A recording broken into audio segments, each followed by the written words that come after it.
In this question, you have to identify the incorrect statement regarding synapses. Option A, electrical current can flow directly from one neuron into the other across the electrical synapse. Now, it is true.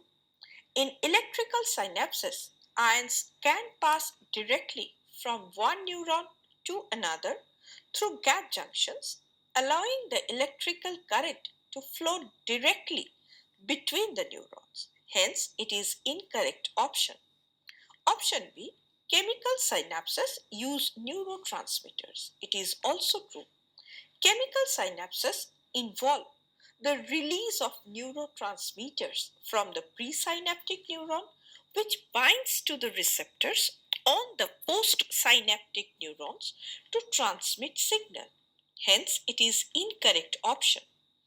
Option C, impulse transmission across a chemical synapse is always faster than across an electrical synapse. Now, it is incorrect. Impulse transmission is slower across a chemical synapse compared to an electrical synapse because chemical transmission involves multi-steps, that is, neurotransmitter release, diffusion across the synaptic cleft, binding to the receptors.